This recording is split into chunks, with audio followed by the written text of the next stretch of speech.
Abongile Dumako, who is, of course, at the home of ANC struggle stalwart Andrew Mlangeni, as we anticipate saying goodbye tomorrow, as his funeral service will get underway tomorrow morning. I do believe that my colleague is standing by at the moment with National Assembly Speaker Thandi Modise, of course, a veteran of the ANC herself. Good afternoon again to you, Abongile.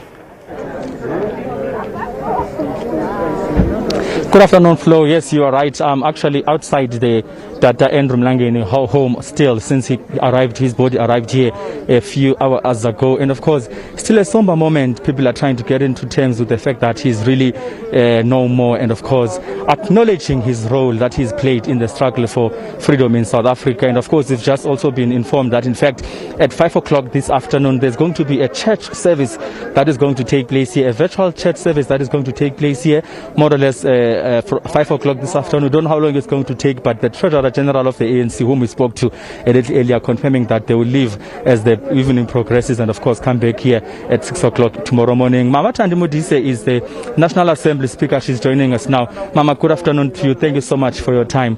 Let's talk about Tutatu Andrew Mlangeni as a member of Umkhonto weSizwe of the ANC. How was he? He must have been one of our data who are quite strong. Well, I wish I had known him when he was still young, but he's one of the icons of Umkhonto weSizwe. We joined MK and we were told stories about these first group of the ANC members who crossed borders, went into countries they had never known, went into China, a language they didn't know, in a quest to train, to come and fight for the rights of not only some of us and our children unborn, but for those who had come before them. So I have great respect for the generation that was the Rivonia trialist. I am very heartbroken that he was the last one. The last one, he and Goldbeck challenged us before they died. When the two of them were left, they would challenge us. They would say, we don't know what you're going to do. They challenged us because they were brave. They dared. They were MK members. They were ANC people. They were standing firm on issues of corruption. They stood firm on non-racialism. They stood firm on non-sexism. They said nothing ever comes between the ANC and the people. So they have thrown the baton. They have left. It is up to my generation and the generation that comes between me and Botatu Mlangeni to stand up and grab that baton. It is up to us to say that they did not stay for 25, 26, 27 years in jail for nothing. It is up to us to say we did not eat snakes, get incarcerated, get beaten up for nothing. It is up to us to say the death of Bani Molokwani, of Solomon, is there. There were sacrifices as we followed Mlangeni and his comrades. It's something that we should take up now. We need to re-gear up. We need to look amongst us and say, what are the values, what are the ethics that this father of mine, this friend of mine, this comrade of mine, this fellow political prisoner who has now gone, what are the lessons? What are the chidings they gave us? And we must stand firm, not in our own jackets, in the name of our children, in the name of the poor of South Africa, in the name of those who are still disadvantaged in our country. It can't be that we fought for nothing. It can't be that Bo Andrew came out, Iliti Kroko, out of Robben Island for nothing. We must take what they have given us. We must stand up. We must say, enough is enough. Corruption, it's enough. Beating up and killing of women, it is enough. Stealing, it is enough.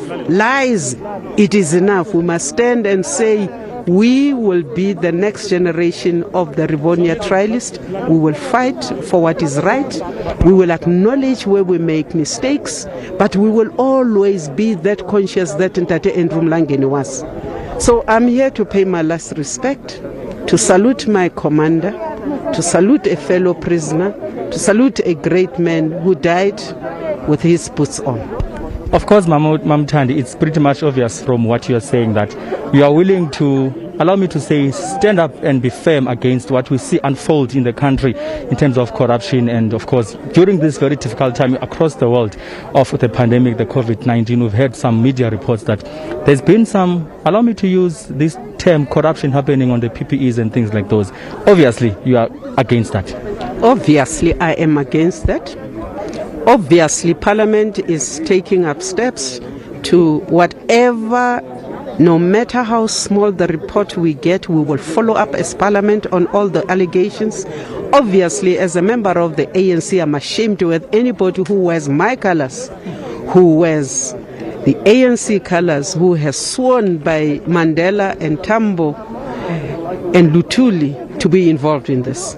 But we must make sure that we investigate every allegation, and where we find people must face the wrath of the law, people must go to jail, because we cannot afford, in the midst of this crisis that we have, that people will steal. But those who perhaps are being dragged unfairly in, they will be vindicated. So I would say to anybody whose name is dragged in the mud, submit yourself, clear your name, don't run away. Let us know what the truth is, because we need to save our children from this COVID. We need to save our country's name that is being dragged into the mud. We can't afford corruption and theft at the time when every cent that we have must be diverted to the poor. This morning, during the committee that looks at the budget of Parliament, members were saying we might even want to cut some of our non-vital functions and divert that money into making sure that people in this country survive COVID-19. That is what South Africans must do. We must look after our brothers. We must love these children in the streets, these poor people who can't eat. We must do what Tambo and Mandela and Mlangeni taught us. Love, fight for the people, stand firm before the truth, and never hesitate when we know we are right. I'm a young person, 34 years old, while trying to learn where we come from as the country and where we are moving to as South Africa. Give me that message that you think I need as a young person of South Africa, not forgetting where we come from, looking at the lives of Andrew Mlangeni and their dedication to the struggle. I would challenge any young person to go after being a good leader,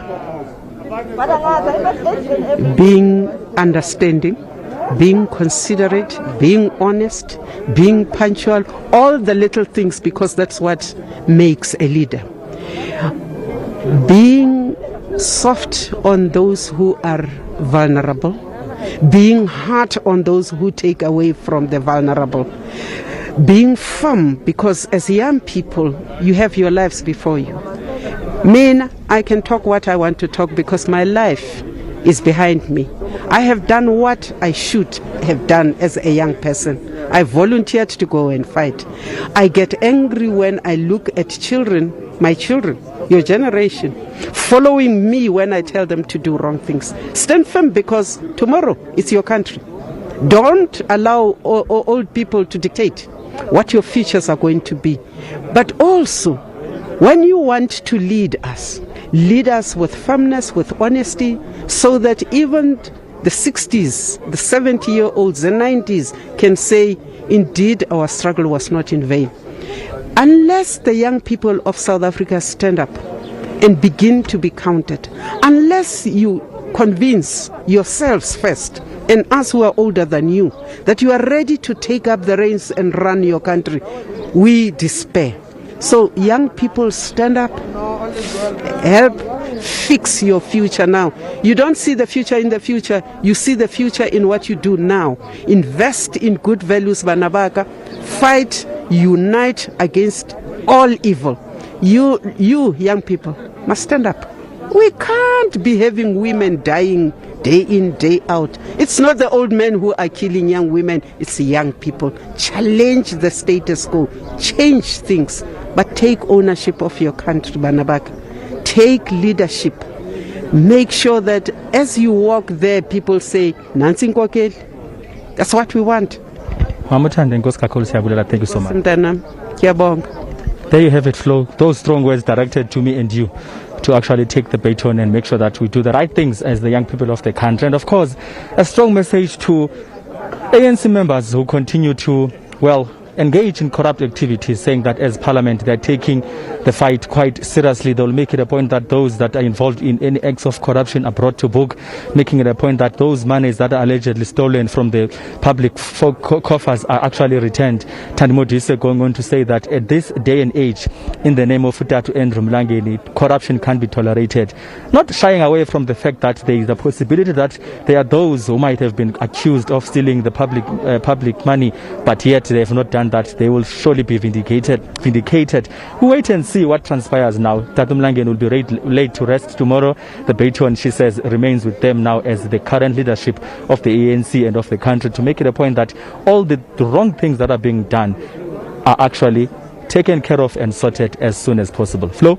All right, Abongile, thank you very much. That's Abongile outside the home, of course, of Andrew Mlangeni, talking to National Assembly Speaker Thandi Modise there outside his home. And I actually want to stay on this issue of corruption. Abongile earlier spoke to Dates Nukizigalala and Fikile Mbalula, who also actually carried on this issue of corruption. So I want to recap on what they earlier said. The team will just help me out here as we